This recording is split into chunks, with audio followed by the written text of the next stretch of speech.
For those of you who asked for a turkey painting for Thanksgiving, this is a cute one just for you. So taking a mop brush, I'm using tan, white, and a little bit of sky blue together, and just doing a simple up and down background all the way across. I'm using a 12 by 12 piece of textured cardstock today. Then dry it and grab a size 6 round brush. I'm going to use dark brown and a little bit of black to do some trees. My turkey's going to be in the middle of my picture, so I'm only going to do 2 trees, one on the right and one on the left. Notice how it's all the way to the right-hand side.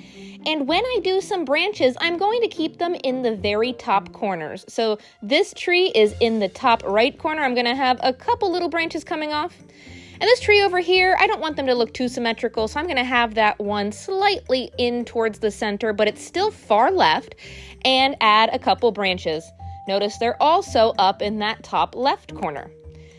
There we go. Now we have a place for our turkey. So for the turkey body, I'm going to grab something round. This is just a roll of tape that's a perfect size.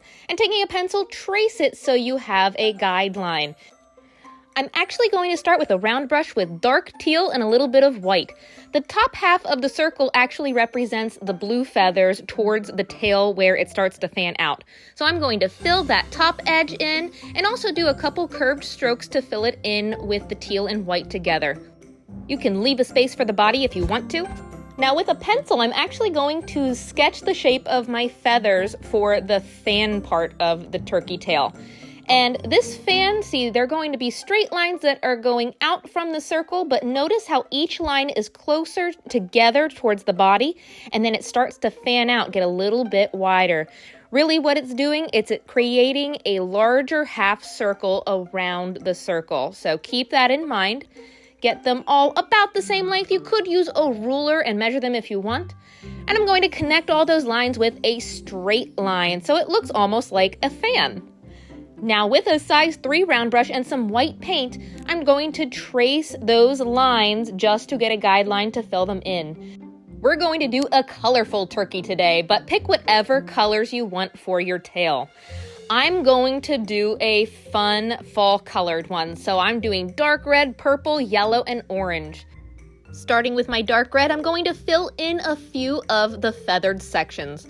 Don't worry if you get into your white outline a little bit because you can fix that up later. And space out the colors. You could do a pattern if you want to. I'm just filling them in where I think they'll fit.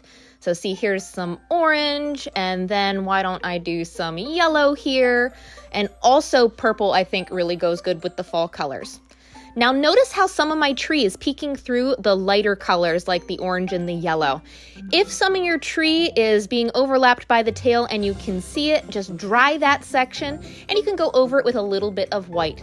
That should get rid of that dark color, and then you can dry that and go over with another coat. There we go, much better.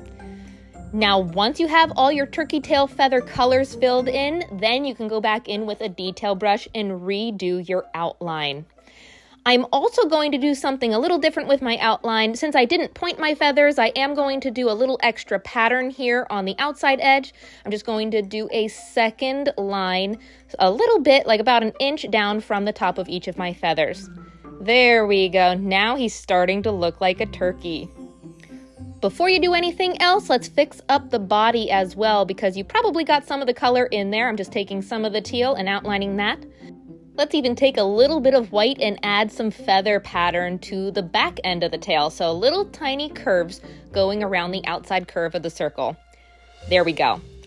Now you could leave it like that, but I'm gonna go a step further and add some patterns to my feathers, keeping it simple. So I'm gonna take some of the dark yellow and add polka dots to my red feathers.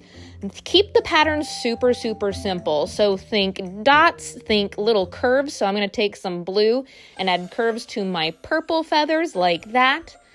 And let's see, I think we need some red. So let's do some red zigzags on the yellow feathers. I'm not going to do the zigzags all the way to the outside. I am going to do curves on that outside edge. There we go. And let's do some stripes, just straight lines on the orange feathers, but doing curves on the outside edge to make him look round. There we go. Now we got a funky turkey. Let's paint the body.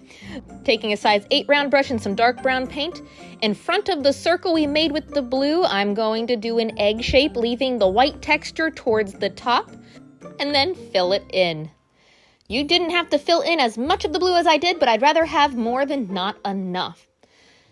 Now above the egg shape, I'm going to do a circle for a head. Don't make it too big, but leave a little gap between the body and the head so that you can give him a neck. So I'm just making 2 curves there and filling it in. With a slightly smaller round brush, add some highlights with some tan and light brown mixed with your dark brown. I'm gonna do 2 curves on either side for some wings like that. You can also highlight the bottom a little bit to show part of his belly sticking out.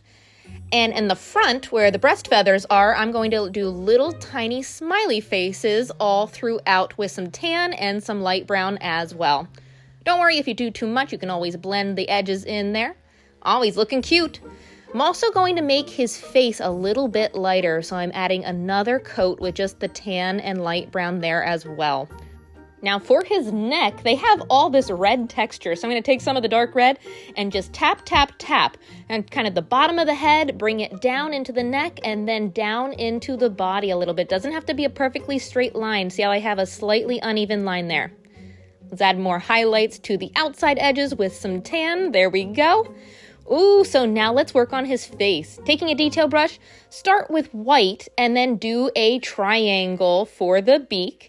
I'm also going to do 2 little curves for eyes. They almost look like tombstones, but we're past Halloween. Fill those in, and then when that's dry, you can paint it a color. Pick a color for the beak. I'm going to do some of the yellow.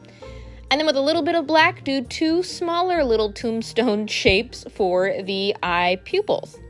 There we go. Oh, he's cute. Now let's not forget his legs. He's kind of floating there. So with some of the light brown, I'm going to do 2 little curved rectangles at the bottom of his body. And let's make his legs orange. They're going off the picture, so don't worry about the feet, but make it look like he's standing on something. With a little bit of red mixed with white to make like a little pink, why don't we do more feather texture with little tiny smiley faces all throughout the red. Now he's starting to look like a turkey, but this is not a realistic turkey by any means, so let's give him little rosy cheeks with some of that pink as well. 2 little circles next to his beak. I'm even going to highlight them with a little bit of white. So cute. Don't forget that piece of red skin that hangs down from his beak. And then with a size 6 round brush, you could leave him plain, but for Thanksgiving, I'm going to give him a pilgrim's hat. So just do a simple hat shape with a line and rectangle box over top. Take a little bit of tan for the ribbon there. And why don't you do a little bit of a belt buckle in the front? So cute. We're getting there. Now we're missing something at the top. So we did these trees. Why don't we pull in some of the color from the tail into some leaves? So I'm just taking a detail brush and doing a couple little teardrop shaped leaves around the tops of my trees. That's why we kept the branches in the top right and left hand corners, because we didn't want those to get covered. So cute. Let's do some orange ones here. I'm spacing them out a little bit. And then once you have your leaves in there, the bottom also looks a little bit plain. You don't have to do this, but I'm going to take a fan brush with some of my brown colors and just do upward strokes all the way across the bottom of my picture. If you're doing canvas, don't worry about it, but if you're doing a taped piece of paper like I am, make sure you're going off the edge so that when you peel the tape, you won't have any blank spaces. You can even turn the brush the other way and do longer grasses and tap to add a little bit of texture like wheat grasses. Super cute. And let's final touches. I'm going to do a couple little white highlights with a detail brush on his hat and body. There we go. Well, I hope everybody has a happy Thanksgiving. Have fun with this one. I can't wait to see how cute these are going to be. And if you like this tutorial, follow me for more. Happy painting, everybody.